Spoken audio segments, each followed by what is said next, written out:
What's good, everybody out there on YouTube? This is your man Hastags dropping some hot Faraga on this mic. Today we're going to be talking about Sonic Frontiers, more specifically what we should expect from the DLC. I know I'm late on covering this, but I just want to do a bit of speculation regarding the Frontiers DLC until we get some more concrete news about where they're heading with the game. You know, Frontiers released to general praise, and while people, including myself, thought there was going to be additional content based off of the launch, no one really expected this. There's a full DLC map for 2023, and on top of that, it's all free with some pretty dope stuff being added. I'm actually really excited for this stuff, even if it's super small. So let's talk about the first update. First of all, I think we can expect this probably around February, March, or April, based on them announcing this way back in November. But the first thing they add is basically some general open world game stuff that you kind of expect from an open world game, at least in modern times. The first thing is a jukebox that more than likely will use some in-game music and some classic tracks from the series history.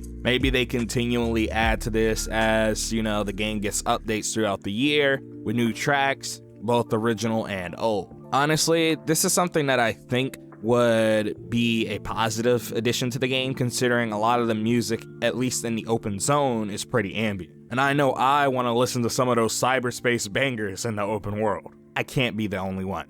But then on top of that, they're adding a photo mode, which is something I felt like should have been there since launch. I just don't think it's acceptable in the modern day and age if you have like an open world style game to not have some type of photo mode, especially since video game photography is kind of taking off in Twitter in ways I didn't even expect. I see a lot of Death Stranding, Spider-Man, and like Horizon stuff all the time. I think it'd be pretty dope to see some Sonic Frontiers stuff thrown around there, because I also think it'll just, in general, help keep the game alive. There's this community aspect to it that I think would really help, especially with things like mods coming out for the PC version. It also helped with thumbnails a ton. Don't let anyone know I said that. But then the last one is a new challenge mode, and based off of the pictures, we might actually be able to fight Titans again, which I think is pretty dope. I think it's kind of dumb that we can't refight the Titans, but we can refight every other boss in the game. One of my favorite parts about this game is turning into Supersonic and basically going toe-to-toe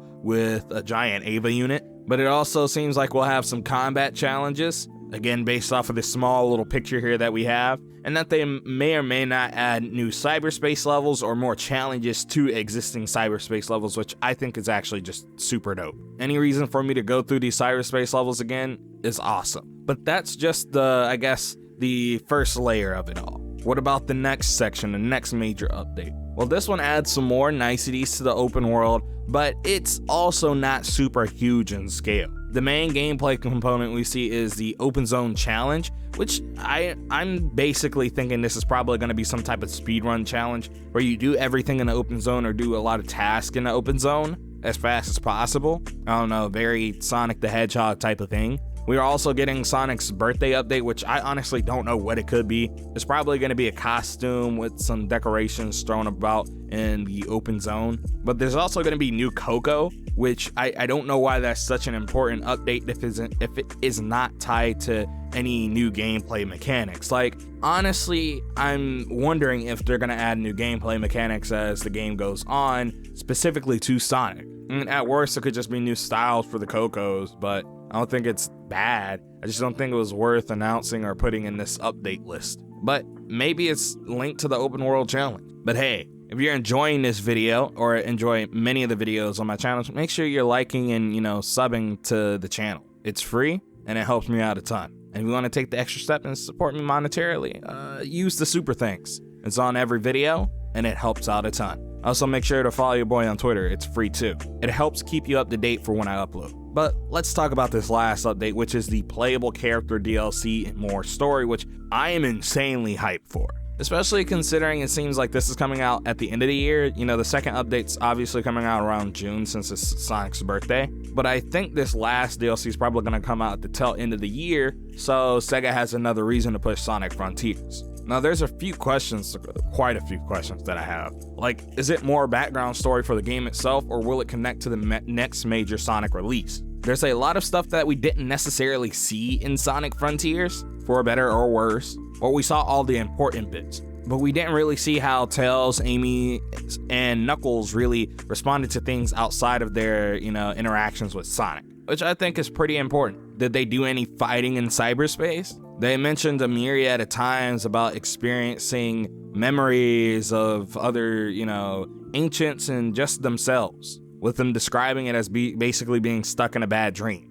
I mean, I feel like at worst, that's what we're gonna get, but at best, it actually connects to the next major Sonic release. And then on top of that, it shows Amy, Tails, and Knuckles and Sage in that image, but the first three will likely be playable, but I don't really see Sage being playable. I mean, I think it would be insanely dope if we got a playable Sage. I think it'd be like really one of the first humans we got to see playable in a Sonic game, period, which I think is kind of cool. Well, outside of Eggman. But I just wonder how they're going to execute all that. Because, how much are they going to differ from Sonic in all reality? It's easy to do this in combat with different combos and special moves, but how's this going to affect the platforming sections? Will they also have boost? Will they be just as fast, or will they be slower than Sonic? I mean, a character like Tails is really broken because he can fly, even if it's for a small amount of time.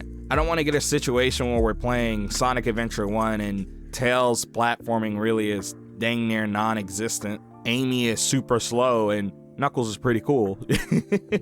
I mean, I want to see what they're going to do with these characters. Hopefully they're not slow or too slow. Hopefully we get to see how they handle combat with these characters. I mean, will they even be doing the same objectives as Sonic in the open zone and in cyberspace levels? I mean, are they even going to get their own sections of the open zone? Because if you look at a lot of the maps, there's tons, especially in the first map, there's just tons of areas where you can't go as Sonic despite having to open up the entirety of the map. The biggest example of this is Kronos Island. There's a whole other section of the map on the top that you just can't explore. On top of that, will you be able to switch to characters in the individual maps? And will you actually be able to play like the base game stuff with these new characters? On top of that, will they get unique cyberspace levels? Or will they just be relegated to, the open zone? I don't know. This is what I think we should realistically expect at worst. And it's that, we're going to get some cyberspace stages, some cut-off sections of the map that Sonic can't visit, and the story at worst will just be parts of the story we didn't see from Sonic's perspective.